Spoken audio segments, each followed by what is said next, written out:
Okay. Hello, everyone. I am WizThrift. I am also named Colton by some people. I am sitting here with Tabletop Adventures, otherwise known as Thomas. Can you give a little introduction of yourself, buddy? Yes, so I am Thomas. I run Tabletop Adventures Murfreesboro because Tabletop Adventures is currently being taken by a guy who hasn't posted in a couple of years, and I'm upset by it, but it's all right. We'll figure it out. And at this point, I'm too well sunk into my Instagram handle to change it.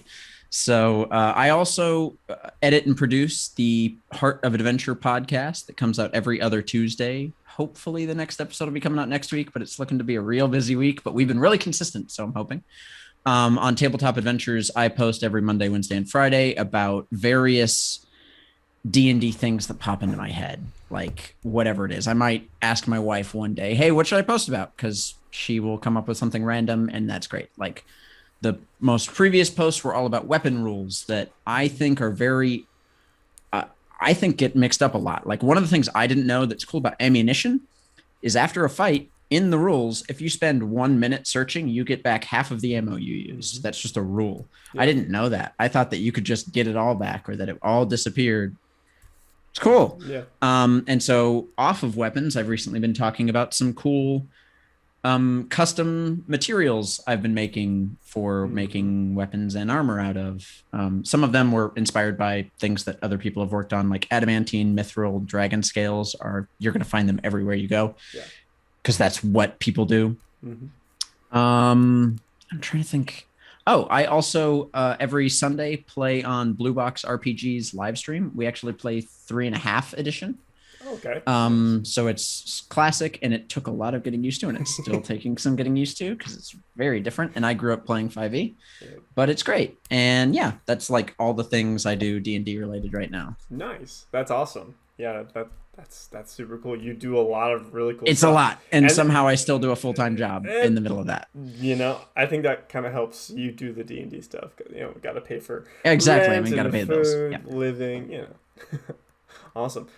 So today's discussion, interview, whatever you want to call it, conversation, is sponsored by the Dungeon Forge, which is I'm the head writer for the company, and we make lots of minis, adventures, t-shirts, dice, just lots of cool stuff. So check it out if you got the time. We just succeeded on our Kickstarter that ended just today. I think actually as we started talking is when it ended.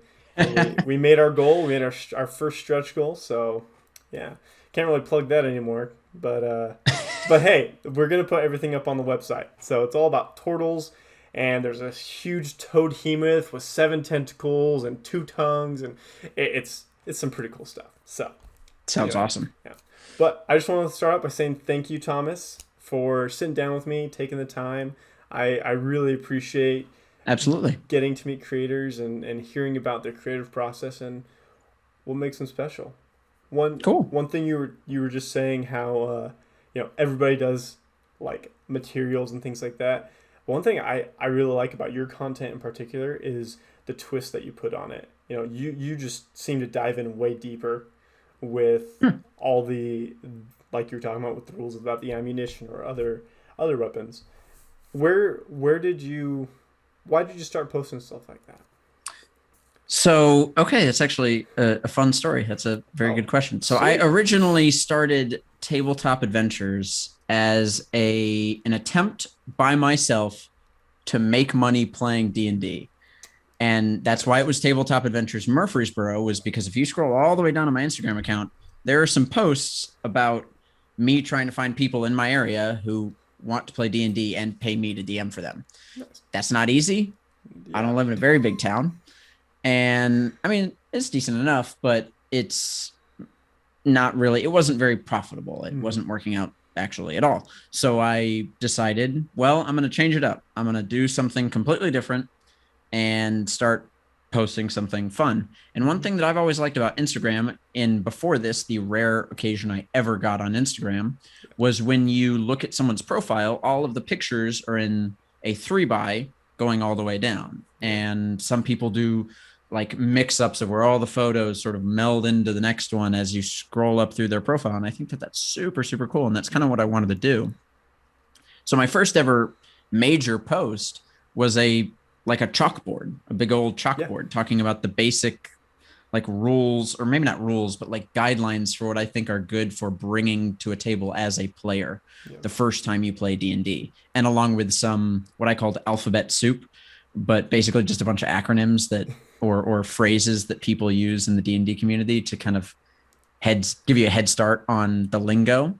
And then after that, I just started moving into random crap. I mean, I initially did a bunch of rules, like what you were saying, the kind of niche rules that you might not know about, like instant death or the different pros and cons to being prone, such as you have disadvantage on being attacked at range, but if you're prone, all of your attacks are at disadvantage. So best of luck.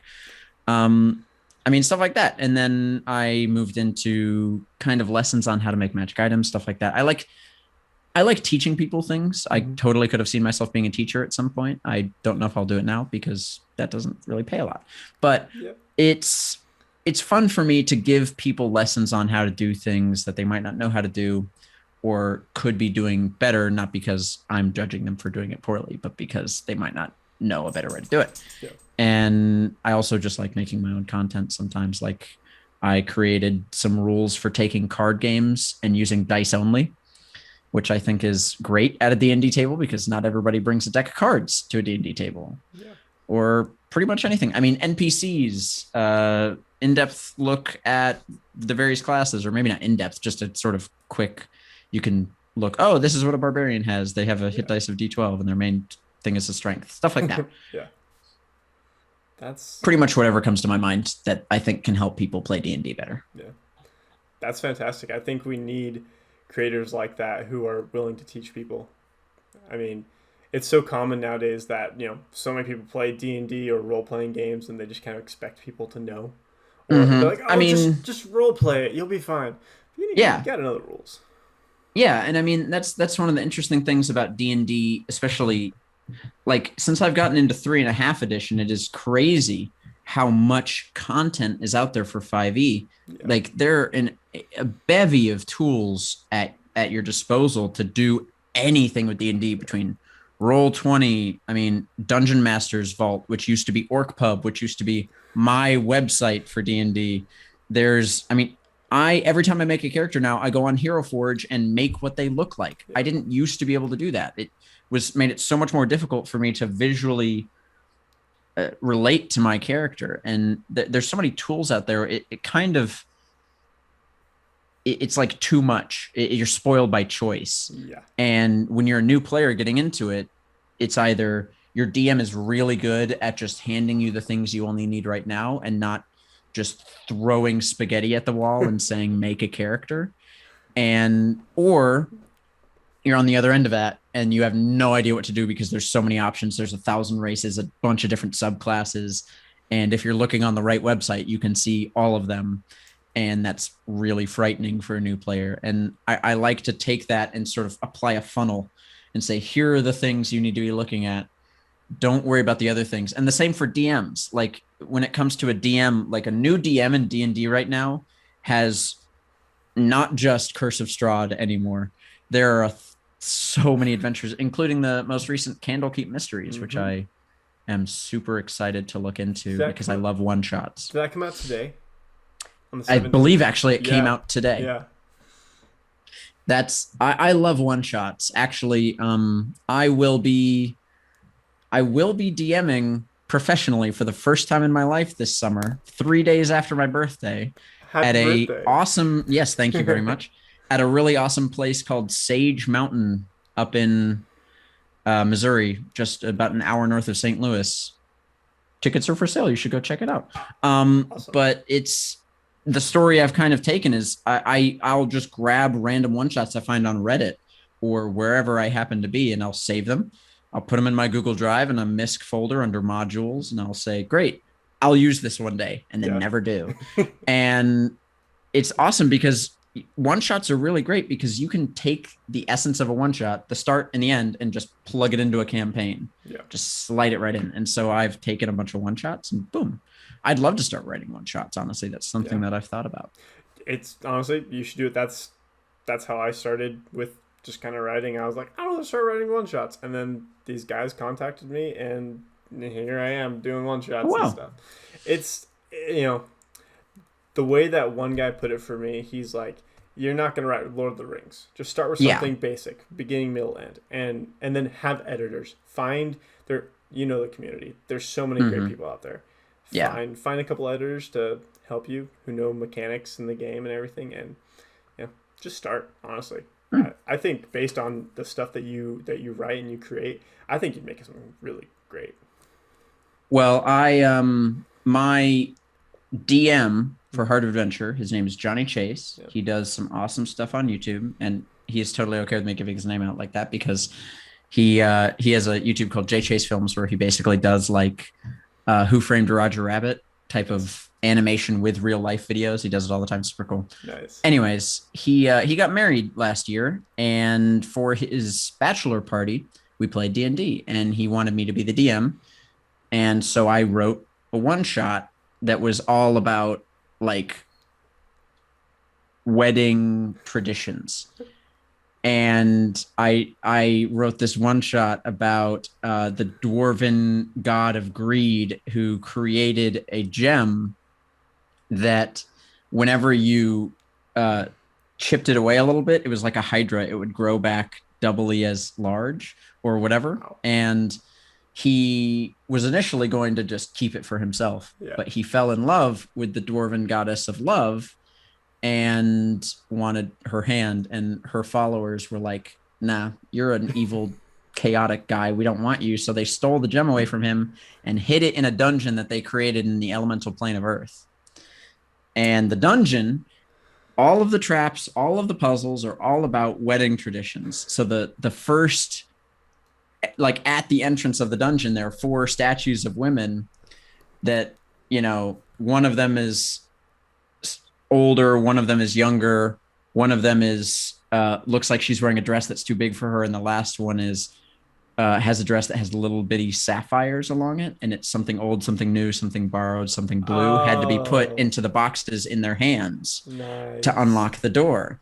And I did so much research into random, like I found Moroccan wedding traditions, like Irish wedding traditions, these things that you don't tend to think of, Yeah. but with a quick history check, you can know about. Mhm. And it was a lot of fun. It was great. It's honestly something that I've thought about publishing was that one shot. I might pass that over to you to check out for me. I would love to. Wait, I have a question. Was the big bad evil guy Commitment? Oh, that would have been good. No, it was actually there were dwarves who were followers of the greed god who managed to finally find this dungeon. They had no idea how to get in. Mhm. It was super defended and they couldn't get in. And so they were just mining away at it, trying to find entrances along the outside of this dungeon. And they were failing. And eventually the players show up, interact with them, and the suave dwarven guys are like, yeah, you could totally go in. All we ask is if you chip off a little bit of the diamond for us at the end, we'll let you go. And when they come back out, the dwarves are all there with their spears ready, Yeah. saying, hey, hand over the diamond. Or as I called it, the gem of infinite facets. That's a cool name. That's a super cool name. Well, thank you. That's a fantastic one shot. How long did it take you guys to finish the one shot? Or Way were you longer than able to it should have. finish it in the one No, shot time? Okay, that's the that's the hard problem. part. Because I added a bunch of stuff to the beginning because we had a player who had never played D&D before, so I wanted to try and do some intro stuff, and I shouldn't have. Yeah. And I ended up cutting 2 rooms from the dungeon at our 6th hour of gameplay that I prepared for 4. It was horrible, but it ended up being a lot of fun because we had fun anyways. I mean, that's the great thing about D&D is you can sit at the table and have 9,000 things prepared and go through 2 of them, and it can be the best session ever. Okay. And that's what I love about D&D. One of my favorite sessions of all time was in college. I was DMing and they were on a ship, and I prepared for them to go to sleep and wake up the next morning out at sea to interact with basically a race that I had set up that they were going to visit. And the night before, some pirates had attacked. and they managed to shove them away. And a monkey jumped from their ship from the pirate ship onto their ship and got lost. No one knew where it was. And of course, being me, I had to involve larger forces. There was some big demonic guy who looked down on them like the night of the dark stars, something horrible occurred. And so the players the next morning were like, all right, the monkey is an imp in disguise. We have to find the monkey and kill it. And the monkey for me was a monkey, just a monkey. The moment they said that, nah, that monkey is an imp. It is. Go find him. And we spent 4 hours at the table, and I think I rolled dice twice. It was one of the best sessions of D&D I've ever played. Like, okay, I don't think many people actually understand situations like that unless they've DM'd a group. Really lived them, yeah. Exactly. So, like, you know, if some random person from the outside would hear that story and be like, oh, that sounds horrible. Me, I'm like, no, get me in on that. I want to play that session. It was great. Give me a one shot where I'm looking for a monkey that's actually a monkey, but that we think it's an imp. And only your players would think of something so insane. Yes. This monkey is disguised as this, yeah. Well, one of the players was a warlock Pact of the Chain. So he had an imp familiar, and he knew what imps were, and he knew what they could be. Yeah. And so he thought, well, I have an imp. That's a bad imp. We need to go find that one and deal with it, or talk to him and figure things out. It was a great session. Yeah.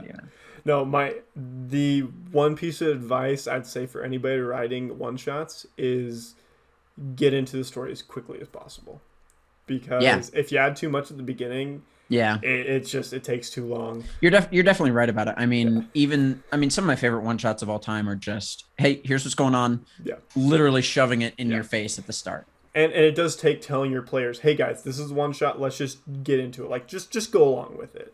And you know, that's why communication is important. Crazy. Oh, I mean, it's a game about communication. Exactly.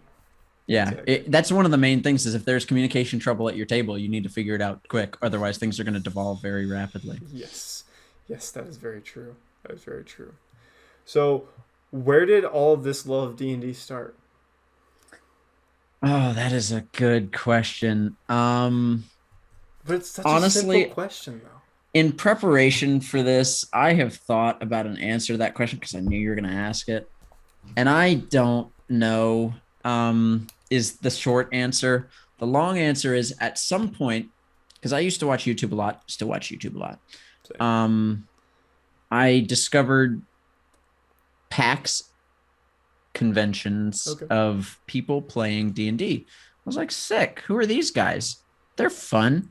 Oh, it's Chris Perkins and the guys at Acquisitions Incorporated playing D&D for 5 hours on stage, and it's awesome. It's stupidly funny. It's got Will Wheaton at the start. Like, who doesn't love Will Wheaton? I think maybe my mom and I were watching Star Trek Next Generation at the time. Nice. So that might have been it. But I started watching them and really, really loved it, and eventually found the Adventure Zone. Love them too. Online. And I didn't start with my brother and me. I started with the Adventure Zone. Yeah. And I was there since I think the third arc, but I just kept like re-listening to it because I worked at Papa John's at the time. Nice. And podcasts are great. Yes. And I heard about Critical Role and I told myself I was too cool for it, which was a mistake because now I love it so very much. Yeah. Well, okay. I started Critical Role and it was too slow for me compared to the Adventure Zone. But when I finished the Adventure Zone and I really started getting more into D&D and the rules of it, I liked Critical Role way more for that because they actually like play D&D, whereas the Adventure Zone is D&D is a tool for the story, which are two different ways to play D&D and are both valid and are both awesome. Yes. But I think that's pretty much where it started. And I just asked some friends in high school, hey, want to play some D&D? I'll DM something. So I ended up creating a little dungeon adventure that explained the 6 stats with individual challenges per stat. And then we pretty much didn't play anymore after that. Once we made it through that, because I think it just sort of died off because we were just too busy. But that's where the group with my now wife, her sister, her husband, my friend Johnny, and his brother, and then one of our other friends got together and we started playing. And eventually that other friend ended up leaving. And then 2 or 3 years down the road into that campaign, we're like, we should start recording this. Yeah. This is awesome. And that's where Heart of Adventure happened. And that's pretty much like, it's just snowballed ever since. It's just always been a love of D&D between college, playing with friends, or eventually finding an online group that I recently started playing with, even though I told myself I'd never play online D&D. It's so much fun. Yep. There's so much to do in the space of role-playing games. Mm-hmm. And I greatly enjoy them. And it's not just D&D for me. There's other role-playing games as well, but it's mostly D&D. Yeah, yeah. Yeah, I think that's most people. I personally got started on Call of Cthulhu. And Oh, wow. yeah, and I loved it. And I think I loved it so much because the acting, the improv, everything, that's what got me started on games. And so, yeah, I love that. It really is just a group improv. Yeah, I mean, D&D is interesting for me because I was in high school thinking I wanted to be an engineer. And then senior year of high school, I was like, maybe I don't want to be an engineer. Maybe I want to be a teacher, but I'll still kind of keep the engineering thing. So I went to college for computer engineering, only to learn that math gets really difficult after a certain level, and I stopped liking it. Yeah. It's when I can't visualize it. Like all of the, like, calculus is cool. Yeah. Differential equations is cool. Matrix algebra sucks. Electromagnetism was part of physics for me that just killed physics for me because you can't see those forces. And I mean, sure, you can't see gravity, but I can see how it interacts with physical things, I guess. And it's just, it killed it for me. And so I ended up dropping out, going to community college, finishing off my degree, and moving back home with my wife, and discovering I am much more creative than I ever gave myself credit for, and probably should have been in a couple plays in high school, even though I was not comfortable with it. Yeah. But I probably should have, because I really would have liked it. And D&D is I think D&D is something that is like exercise. It is, if you're not flexing your creative muscles every so often, you are wasting a part of your brain.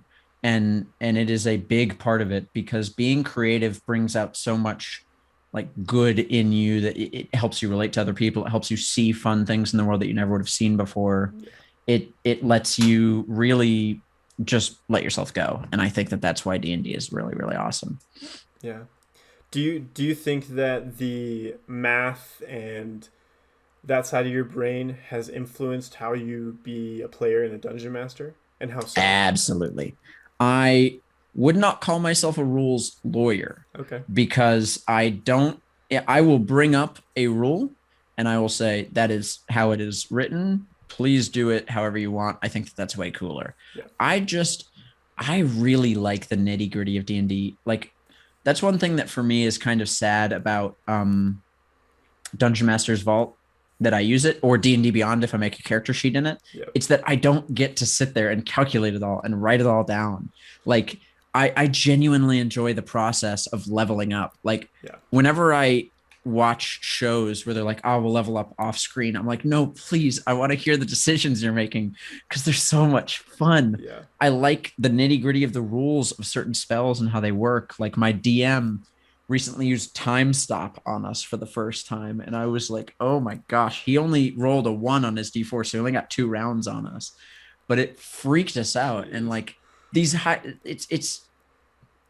I like games where I can level up. Video games like World of Warcraft for me was the game. Yeah. It's what I started on when I was a PC gamer as a kid. It's when my dad got me. He was like, hey, this game seems cool, start playing it. Little did he know, he created a massive addiction in me.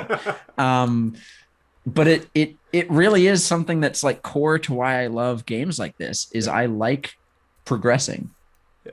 I really like the numbers in it. I like rolling a dice and adding a stupidly big modifier or a negative, like whatever it is. It's cool. Like Thoradin, my character in Heart of Adventure, has 6 intelligence. Do I lean into that? No, because he has 12 wisdom. He's wise. He knows the world. He just doesn't know how it works. Yeah. Magic, what's that? Does it work? Yes, because I've seen it work. Do I know how it works? I don't care. Just do it. it's cool. That is really cool. Wow. So, man, I was a question came, but I forgot because I was just entranced by your words. Okay, here? Oh, this is kind of what it was. Do you like to play wizards and like those really technical classes that, like myself, I the first time I played a wizard, I sucked. And to this day, I don't even consider that character a wizard really. I just consider him a curious fool. And my the player, because we're still playing this game, I'm just playing a different character because that character died because he was too curious. It was his hubris was trying everything. But to this day, they're like, man, I wish Dimble was here to try this thing. And I'm like, shut up, guys. Anyway, how would you describe yourself as like a wizard player, or how does yeah yeah What kind of classes do I like playing? yeah I guess is I the more guess general question. that's a better question. Yeah, what type of classes do you enjoy playing? So I first started playing D&D as melee classes Okay. because my favorite character that I played in World of Warcraft was a warrior who had two-handed weapons. Wow. And I that was way back when you could do that. I don't know if you can do it in World of Warcraft Yeah. anymore, but that was a skill you could get at some point. Yeah. And eventually I ended up having a Death Knight that I really liked as well. And they were both really beefy orcs. And I was like, yeah, I'm going to be something really strong. And that was Thoradin. Thoradin was my barbarian. He literally had the tragic backstory of both my parents died, and I took out my anger and I became a barbarian type thing. Like, and don't get me wrong, it's a really simple backstory. And at this point, I'm kind of like, but the story's gone on for so long that I can't really change it. And but I've managed to work with it. So eventually made him a monk because I wanted to Oh, be, so he's a barbarian monk, kind of like nice. I'm always angry. That's the secret type Yeah. thing. He's learned to control it. Nice. And I've worked with Johnny to make a really interesting story out of that rage side of him and stuff. But technical classes, I think, are my strong suit. I have genuinely enjoyed, and don't get me wrong, all classes can be technical. Barbarians, sure, they hit and hit and hit, but that leaves room for positional combat awareness and trying to tank and things. So if you play melee builds, you are a godsend to people like me who have 5 HP at level 1. Yeah. It's sad playing a wizard, but it is so fun. In the 3.5 edition campaign I play, Blue Box, I play Alcott Devereaux, Wizard Extraordinaire, and he is my favorite. He has one of the favorite backstories I've ever written, and he was inspired by one time Scanlan in Critical Role used Bigby's hand to pick up a really big sword. And so I had the thought, what if I made a wizard that has a really big sword on his back and a really big shield on his back that he can't physically wield, Yeah. but will one day with magic? Mm-hmm. And that was sort of the concept. And that's a really important thing, I think, for character creation is finding some random concept like the stand-up paddleboard behind me. Maybe I'll play a barbarian who's a surfer bro, and that's his axe that he uses to beat people with. I mean, anything.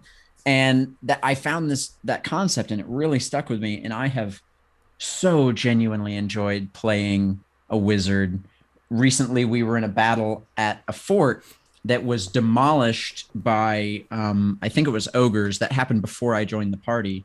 And we went back to the fort after dealing with whatever story I joined the party doing. And we were sleeping overnight. And then we woke up the next morning to hear like shouts coming from the forest, coming into the fort of giants coming to attack. And so my wizard character was feeling powerful after a good night's sleep of failing the multiple days before. He was like, I'm just going to stop failing. I'm going to start doing something right. Because there was a character death and it was really sad. Ooh. And well, that was the player had to leave. Oh. So his character died and I slipped right in. Nice. It was good for me, but sad for the story. It's important. And so I went up on the wall, cast major image to fix the wall, illusionary, and put archers up on it. And then I had the archers start chanting the name of the fort into the forest towards the giants to scare them as well. And so they still came and fought. Yeah. But what I did is as the archers fired, I would cast magic missile and have it scoot down through their arrows. Oh, that's so And cool. so the giants thought they were getting hit by arrows. The ones that weren't magic missile, I had conveniently miss. Yeah. And it was such a cool use of magic because there is so much fun you can do with magic.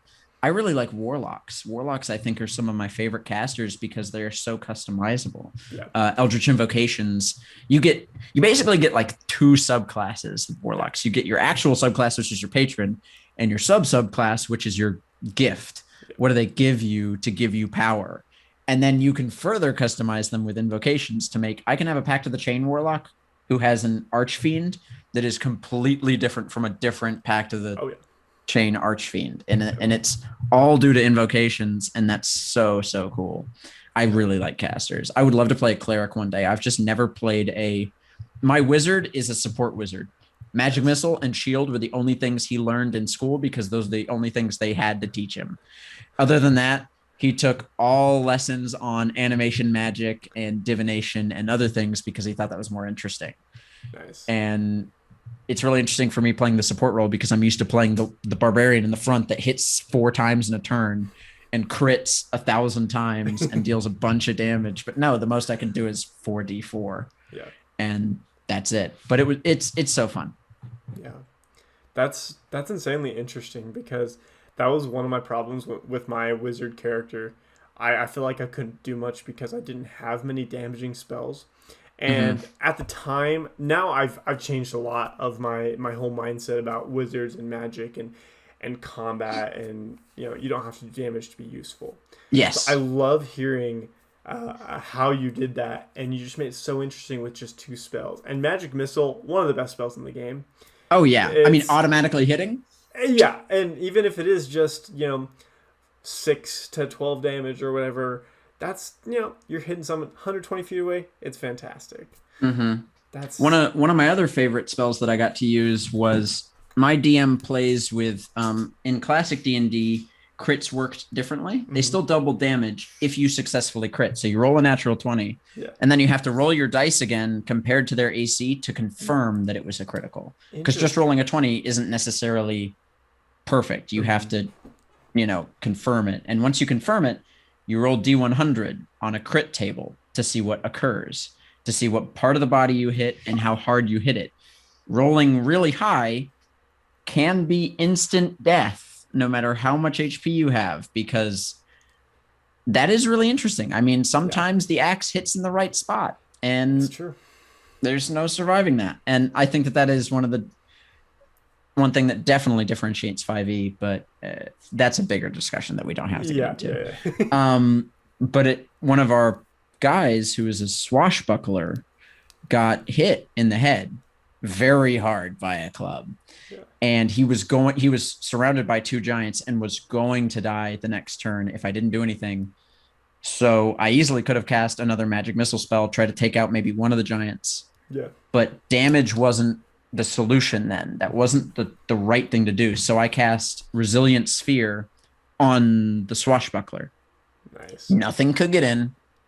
Nothing could get out. Yeah.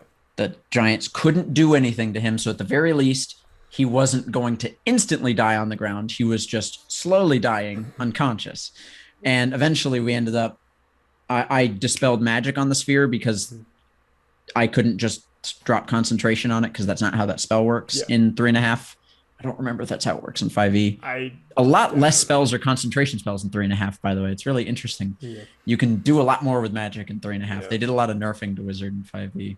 Yeah. But it was a lot of fun because, like you said, damage is not the only solution in combat. You can do so much with so very many spells that you have available. Most people think that wizards are role play casters, but that is not the limit of their abilities. They can do so much with these role play spells in combat. Oh yeah. And I think that that's where they really shine, is when you get creative with your spell use. Yeah. I do think they are one of the best role play classes because they're scholars. They've learned through study, but there could be I'm sure millions of ways that you could role play that. Like one of my current Millions of players. ways that you learned. Yeah, exactly. One of my players, his character was a dwarf who Mm-hmm. works with jewels and stuff, and so he's his arcane tradition is of the living quill, or it's one of the new ones that came out I in know what you're talking cocktails. about. You have like a book that like Yeah, floats near you or but something. it is like a diamond that looks like Oh, it's a fun. polyhedral diamond, and he has a what's it called? It's like a thing that you can etch onto diamonds or like really hard materials. You know what I'm saying? You know what Yeah, I'm talking yeah, about? yeah, yeah. I And like a chisel. yeah, that's the word. Thank you. And so I've never thought about that before, and it's Yeah. just a really fantastic way to show that this wizard he is different That's than one thing your that I other wish I wizard. was kind of better at was the unique flavoring Yeah, of the same dang thing every time. yeah, Because like I made a wizard. Sure, he has a big sword on his back, but he wears blue robes and he has a quarterstaff yeah, and he has long hair and he looks like a wizard. yeah, I mean, there's no mistaking the guy for a wizard other than the massive sword on his back. But yeah, it add flavor where you can, but if you can't, don't. I yeah, mean, have fun with whatever. yeah. But that's what D&D. I mean, Mm-hmm. there is nothing written in stone or in diamond in this case Hey, how you have to play a specific class. yeah. Nothing is written in the rule books that says this is how a cleric works. This is how they look, Mm-hmm. and this is how they sound, and this is what they do. You can be a chaotic evil cleric, and there are gods for that, and Oh they yeah, will love what you're doing. yep, Do it. yeah. It's cool. No, that's fantastic, and that kind of goes into the content that you make on Instagram by taking these, not just like dragon scales and mithril, adamantine, but chitin, and these other things that to make armor and weapons. Mm-hmm. How do you come up with these crazy things that I would never even think of? And I think I'm a pretty creative person, but I would never be like, oh, I'm gonna use chitin to make armor. Oh. We're gonna get into a disagreement on how to pronounce that word, but that's Okay. okay. I think it's chitin, Oh, you're right. I but that's okay. okay. I would So agree with you there, just because I don't hear the word that often. see, but that's the thing is there's so many words in D&D and everyone's like, how do you pronounce this? Is it myconids or myconids? I said myconids first time, but then my DM said myconids because mycelium. And I'm like, oh, you're definitely right. It has to be myconids after that. Yeah. So as ever, anyways, English that is wasn't your stupid. question. Yes, English is actually really stupid. That's one of my favorite things to talk about, but Yeah. don't get me distracted. So Stay on task. honestly, I started by pulling up the Skyrim ores that you Okay. can mine in Skyrim. One of those is corundum. Corundum in Skyrim is an ingot. Well, once you smelt it, is an orange-looking ingot. Then I looked up what corundum actually is, and if there is any actual corundum in our world, there is. It's not that at all. Corundum is a transparent crystal that appears unnaturally high in iron and titanium, and is an 8 on the Mohs hardness scale, which is just under diamonds, which are a 9. Okay. And you probably more commonly know them as rubies and sapphires, because when they appear redder or bluer, that's what corundum is a ruby or a sapphire. Okay. And so I thought that's way more fun than just some random orange metal. Yeah. And so I turned it into, for me, crystals have always been something that resonates with magic. Like it just hums with the weave. And I thought that would be so dope if I could have 2 daggers that are made of ruby and are sharpened like saws. And I don't need my fingers to cast anymore because they move with the weave, and I can use the blades to do my somatic components of my spells. I don't need my fingers. Yeah. And that's kind of where I went with it is just start with a concept or start with something that you already know and build off of it. Like where I work 10-hour shifts of walking, and it's really good thinking time because I can't put headphones in due to safety reasons where I work. So I have to think the whole time. And I was stuck on the top 3 posts. I knew Dragon Scales was going to be one of them. I knew I wanted chitin, but I didn't know what I wanted the other one to be. And I didn't know how I wanted chitin to work either. Yeah. But I didn't know what the other one I wanted to be. So I started going through a list of monsters in my head. And sometimes that's the best you can do is just start thinking of things, start listing things in your head. And one of them will be, oh, ooze. Oh, that's cool. What if you mined an ooze and then compressed and hardened the ooze that was left over after you killed it and turned it into armor or turned it into a weapon? Ooh, a weapon. You can stretch ooze. Yeah. Pseudopods, they have a reach of 5 feet. What if I put ooze in the haft of my axe and make it to where I can have a reach on my axe that just slorp hits someone 5 feet away? It's you start with something and then you continue off of it. I think that the armor I could have done a little bit better on because it's pretty much just resistance to the things that oozes have resistance to. Mm-hmm. It's really simple. If you need it to be simple, make it simple. Yeah. Come up with it on the fly. Just reference something and give them an answer. But cold iron is another really good example of something that I found from the real world, because traditionally iron is seen as removing its lucky properties when you heat it up. So if you forge it cold, like horseshoes are forged cold, those are seen as lucky. We also traditionally border graveyards with iron fences because it keeps the spirits in. Yep. So why would iron, cold iron specifically, not do some cool things to fae and undead creatures or deal with witches in some special way? It's just stuff like that. Just start with the concept. Start with something either from the real world or not. Wow. You're an intelligent man. And I like doing research into real things or not real things and then like bringing them into D&D. I love taking culture from our world and twisting it into ways that work in D&D. Like I think that dwarves, in my opinion, are very Chinese, which I think is very interesting because most people wouldn't think that. They would think more Scottish or Nordic.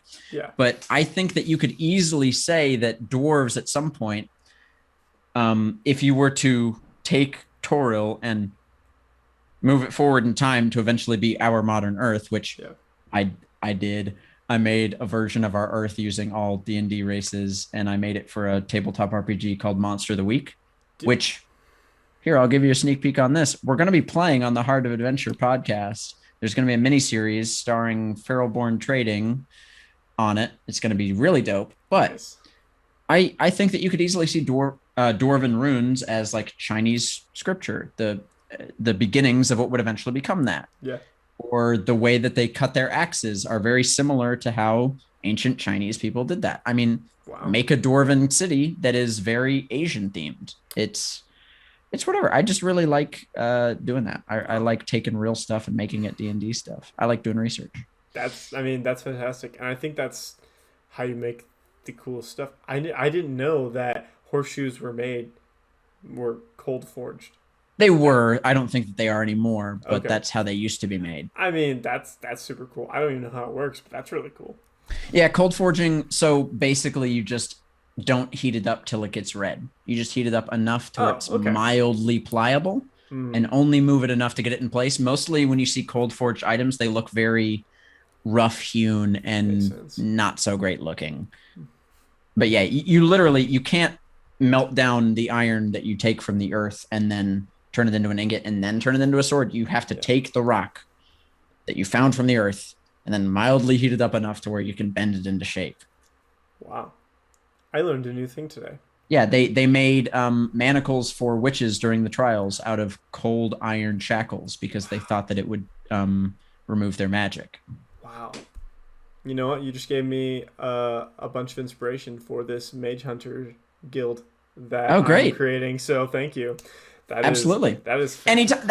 That's the point. Is just I don't want to give you something to just plop directly into your world. Yeah. I want. You can, but I mean, like Frostwood, for example, that I recently did is just trees to the far north. Yeah.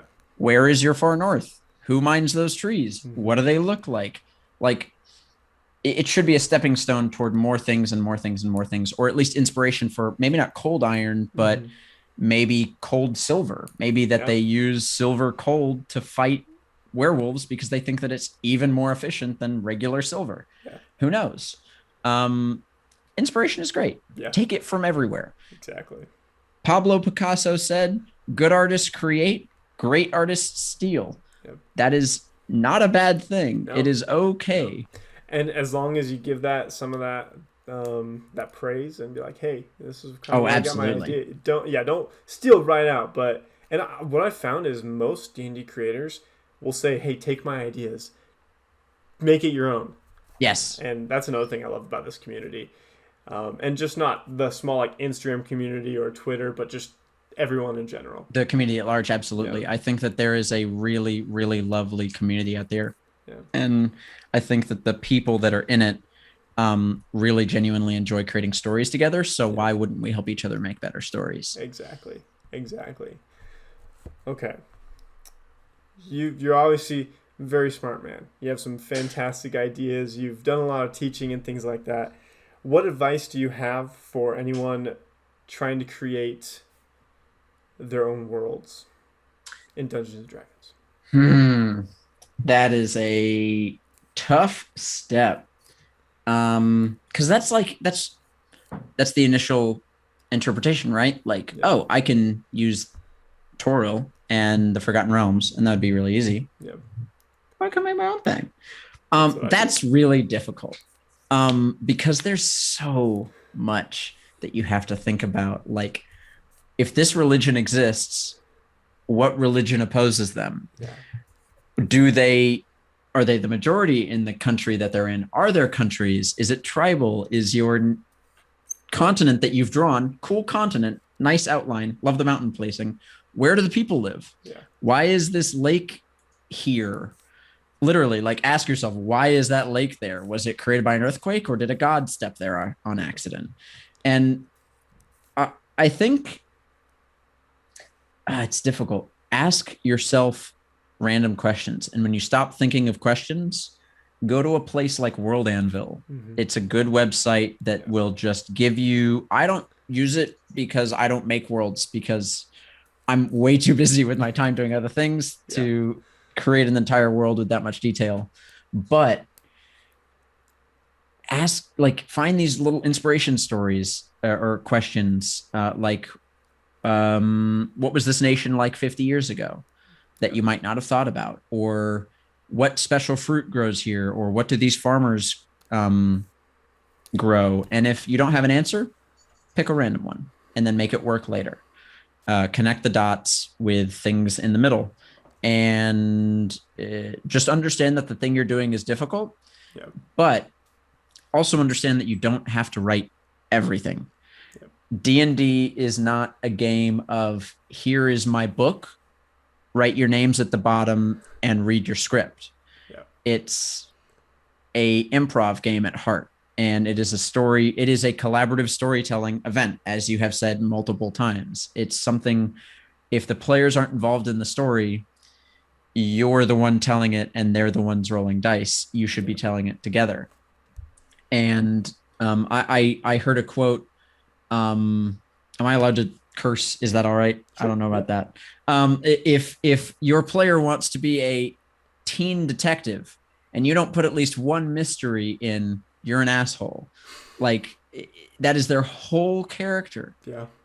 Give them that. And so if you're having trouble writing a story or writing a world, stop writing and just play and see how it goes. If some stuff sucks, great, fix it for the next session. Just tell the players, I'm working on this. We'll see how it goes. And if you don't know it in the moment, like I said earlier, come up with something random on the spot. Give an explanation for it later when they want an explanation. Mm-hmm. Or just tell them, hey, we're going to take a quick break. I need to think about some stuff. Go to the bathroom and just really quickly do some research, look up some notes, find some inspiration, and do it. It's not something that you have to write every absolute little detail of. That's one thing that I get really easily lost in the weeds of is, well, if this is how it was now, how was it before and why did it get that way? I like to know the history of it because as a player, that's what I enjoy. So just don't get lost in it. Try and have fun in the missing bits and let those exist because that's okay. Yeah. That's some fantastic advice. I mean, you answered my question with some questions that I think are some of the most important things to ask yourself. So I'm sorry I asked you such a difficult question, but I think you answered No, it I think it's a beautifully. great question. Yeah. Because it is so open-ended. I think that making a world in D&D is and should be a massive undertaking because you are literally acting as a god. You are creating something new in your own head and breathing life into it. That's the goal, right? Is to make it feel lifelike. Yeah. That's also really hard. Yes. Because it is really easy to just say the town is filled with people and it looks like this. Maybe tell them how it smells. Yeah. Because very often people don't realize towns don't smell good. Nope. There's mostly manure filling the air. It's Very often people don't realize just how windy it might be or how hot it feels, and that their characters are sweating in their heavy armor and leathers. And bring them into it, bring out the many different senses that you as a human are always experiencing that you're not thinking of as a writer. Yeah. And also treat yourself like you're a writer because you are a writer. Yep. Give yourself breaks. Don't feel like you have to sit there for like 6 hours and type stuff out. Yeah. And I think that's like you just mentioned about being a writer. We're also artists. Like even Absolutely. if you are not drawing a character or a map or everything else, you're an artist. You're creating things. And I love what you said about taking breaks. I just yeah, you seem to have a pretty good grasp on this. And the thing that I think is amazing about that question and similar questions is your answer way different than my answer. Really? But yeah, I think well, okay, some parts. But of course. Just creators in general, they all have different thoughts and different ideas. Mm-hmm. Some people, I like starting with, if I'm creating a new continent or something, I like starting with a small town and then like building out from there. That's smart. Yeah. Then you don't have to create religions because religion is difficult. And yeah. I like to not even create religions. I just like to steal all the ones from the Forgotten Realms. Yeah. There's actually, I like that you mentioned that. Sometimes people like starting with a map because starting with a map gives you, or at the very least an outline, gives you a starting place. Some people like to just take a bunch of dice and roll them on a piece of paper and then tell what each dice is. So D4s would be where mountains are. D12s would be where lakes land. And you just outline the whole thing. What I really like to do, because I think it brings in some of that competition, which I think is smart, is there is a game called Dawn of Worlds. It's actually a technically an RPG, I guess. It's a TTRPG, maybe. It's a cooperative system for creating fantasy worlds, is what they call it. And apparently it was created by a lawyer. So you know that it's pretty well balanced. Yeah, probably. But it is literally a game system for creating a world. It is set during 3 different ages. The first age is the age of land. And every turn you roll, I think, 2d6 to gain a certain number of points. And you like gain more points if there's more in your bank, like interest, you gain interest on your points, basically. Gotcha. And every turn you can choose to use a certain amount of points. So in the first round, shaping land that is 1 inch wide, it's recommended to do it on a whiteboard. Yeah. Because you're going to be doing a lot of erasing and redrawing. Oh, okay. You can shape land that's 1 inch wide for 3 points. And you can, I think, do like as many actions as you have points on a round or something. But in the first age, it's 22 points to create a race and set them on the land this round. But the next age, the price of shaping land goes up, but the price of creating a race goes down to 6 points. So it is balanced in a way to set up the game to where in the first age, you're creating what the map looks like. In the next age, you're creating the people and where they exist. And then the next age, you're making relationships between those peoples. Wars are starting. Avatars of gods are appearing. Major events like earthquakes and floods and assassinations occur and religions pop up. And it makes it really interesting because I love to play it with 2 of my buddies who are really good world creators and role players. And we just sit and we'll make a world. And eventually I'll turn it into a D&D thing. Or maybe not. I'll just save it. Who knows? Like I save a bunch of one shots to be unused. Never use them. Yeah, but hey, maybe one day I will. Hopefully. So it's definitely worth looking into Yeah. if you want to make a world, but want to have some place to start. Get with some friends. Yeah. Maybe even get with the people that you're gonna play D&D with, and have Yeah. them have a hand in it. Of course, there may be some spoilers about some big stuff, but at Eh, least, well, maybe not, because it'll give them an understanding about the world in general as much as their characters might. yeah. And then the individual story you write, and they Yes. wouldn't know about it Yeah. because the story doesn't have to be massive. Mm-hmm. Hey, that's actually a really good thing. The story does not have to be about the end of the world and the players saving the world every Yeah. time. Yeah. I started a campaign with my wife and a friend of ours and my brother-in-law, and I told them, you are going to do nothing big, nothing crazy. Coming to this with the understanding of we're just going to have some fun doing some quests. You're going to be adventurers in a world that is much, much bigger than you and doesn't really care about you. Yeah. And that's okay, because not everybody has to be a big hero that everyone knows about. Now, did they eventually go on to win a siege ball tournament hosted by the biggest city in the land? And so lots of people knew their names? Yes. Did that make them any more important? No, No. because it's just football, and no one really cares. Yeah. But it's okay, because you don't have to make some big crazy story. Just Yeah. play a game at the table. Yeah. That's one of my issues.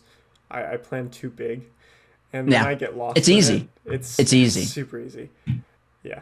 So I'm working on making smaller stories, smaller things, because sometimes the smaller stories are more interesting and more fun because it Yeah, is just a very personal experience. it is much more. Every day I live my life, I don't witness Cthulhu exiting the sky, Oh, wait, ready to eat the earth. you But don't? I do go get pizza, and sometimes the lady in front of me talks to me about weird things, Yeah.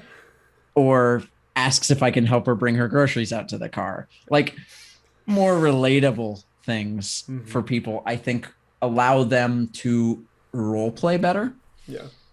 because it is hard to role play a person who is experiencing the apocalypse because, well, Depending on where you're from or what you've done, but yeah. Yeah.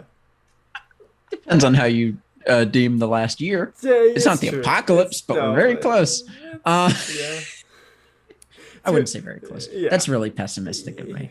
Bad things have happened, but Yes, yes, but not obviously Cthulhu exiting the sky and I've seen eating it. everything in I existence. don't know about you. I've seen it. I don't doubt it. I'm just crazy. Of course, we all are a little bit. Okay, my last question, because we're coming up on about an hour here, and I don't want to take too much of your time. Okay. It's about, you mentioned Siege Ball, and it's also about just creating games. How did you start creating games? Ooh, yes, thank you. This is a good question. And it's one of the ones I wanted to ask you, but we got into some nice discussions. But now I'm honing it back into your content. I like it. I like it. Man, honestly, okay. So the three dice games that I have posted about, Shut the Box, Pig, and Liar's Dice, those are just dice games. Yeah. Those are real. I didn't write those rules. Okay. Some old English people wrote those. Yeah. But maybe you don't know what Shut the Box is. I've never It's heard really of it. fun. It's a math game. Ooh. But so are all dice games. So is D&D. Exactly. Yes. But I mean, Siege Ball isn't something I created. Siege Ball is one of my favorite D&D pastime things to throw into worlds, because if we have sports and football in our world, why wouldn't your world? Yeah. So I put a Siege Ball arena in almost every major city, and sometimes small towns have small Siege Ball arenas. It is a game basically a mix between soccer, football, and lacrosse, in that your teams love to hit each other. Nice. But the goal isn't to hit each other. The goal is, there are two large posts at the opposite ends of the arenas, or of the arena, yeah. And your teams start on those sides. In the middle, there is the ball. And the ball is a dense, rubberized material that it should be whacked very hard by a stick. Yeah. And the way I always describe it to my players whenever they first come to an arena is, you see two teams that are kind of battling it out. And at one point, a ball gets struck to one far end of the field and just barely misses a tower as it bounces back. rather rapidly. It is stopped by some guy's bat, hits the ground, bounces, and then their team starts to do this motion where they wallop the ball slowly back and forth between each other as they move down the field. And the ball is quickly gaining more and more momentum until one guy just puts his bat up against his shoulder and it bounces off at an angle toward their tower, and it embeds itself into their tower, and the tower sits for a second and then falls over into dust. The goal of Siege Ball is to knock over the enemy's tower. Yeah. The tower starts with usually 30, 20, 25 hit points, and it takes damage equal to the momentum left on the ball when it hits the tower. Okay. Momentum is equal to half the damage dealt per hit. And it uses momentum to move 1 square or 5 feet. So the ball is this moving object that at the end of your turn, after you deal damage to it, it moves. Yeah. And the way I like to do turn-based strategy in that is everybody doesn't roll initiative. Both teams roll initiative, and then they choose which player they want to activate this round in order. So that way they can be more tactical about it. Like maybe this round I went last, and the next round I go first.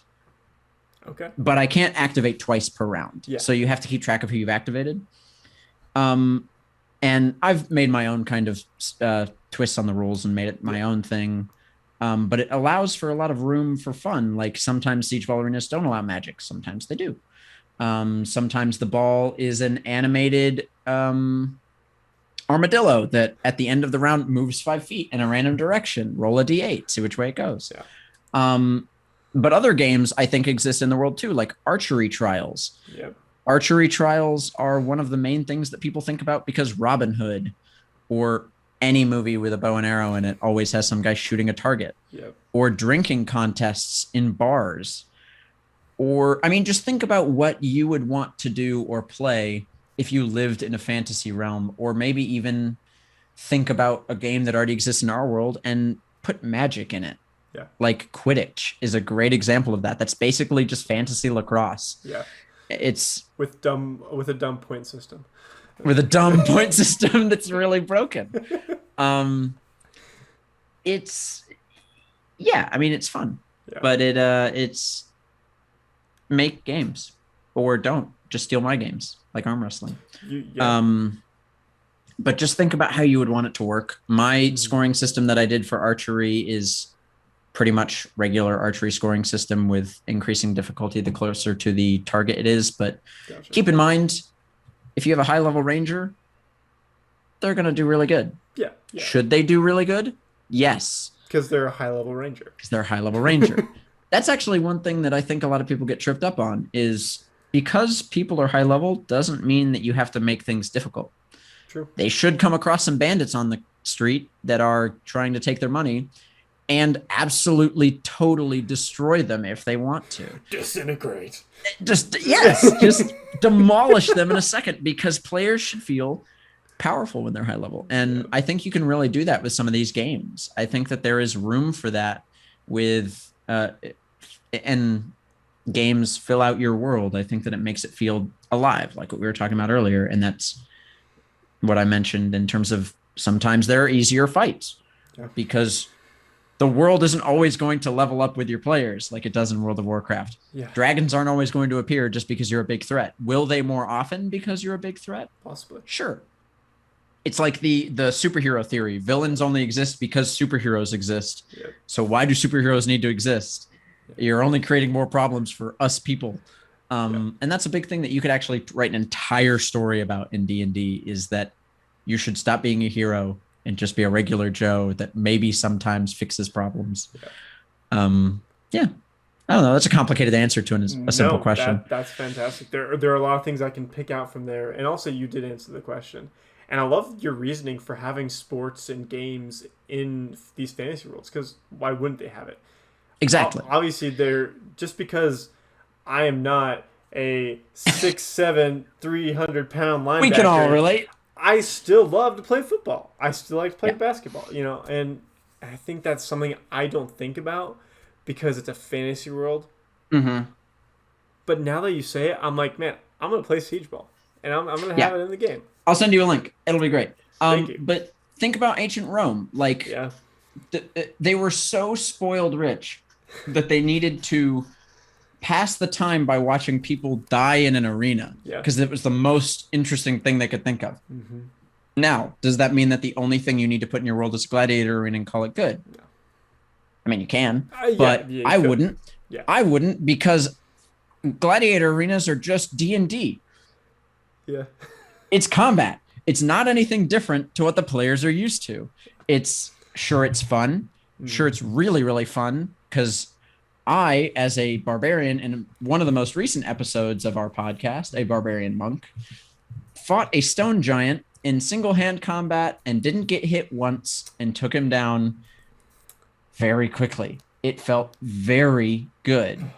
It was awesome. Sure, I think I was level 10. Mm-hmm. So, but I was a single guy. Yeah, patient defense is amazing though. Monk as a whole is very good. Yes. It was really, really fun. Yeah, I mean, gladiator arenas are great, but try some other stuff out, especially if there's a circus in town. I mean, if you have a big city, you need to have a place to entertain your people. Yes. That's it, back to the world writing question. Like, there needs to be a place for them to pray, a place for them to sleep and eat, a place for them to buy things, and a place for them to entertain themselves, as well as guards and the law of some sort. There's probably other things I'm missing, but those are the major ones. Yeah. Entertainment is huge. In my towns, I tend to just put a town square that's a big green that every so often something new is in. Yeah. That way, whenever the players come back to the main city, it's not the same circus is in town or the same archery trial is going on. It's always something new. That's fantastic. You should write a book on world building because I think you would do a very good job. Great. I'm not sure, but maybe. One thing I was actually just thinking about for world building is if you're making a city or a town or whatever and you want it to be fun, give it a gimmick.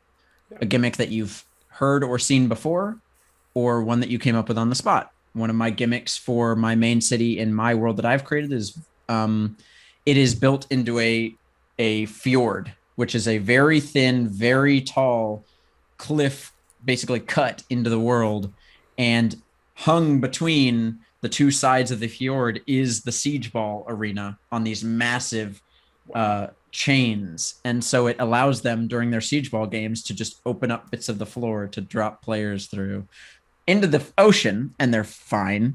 But it's not like Rocky Death, but I hope not. Not. Maybe it is. Maybe it automatically casts Featherfall. Maybe not. He slipped and he's okay. One of the other ones I really like that I've yet to implement came from the Star Wars Resistance TV series that was created. It's a kids TV series that I watched because I'm an adult. Don't tell me what to do. It's really good. You should actually watch it.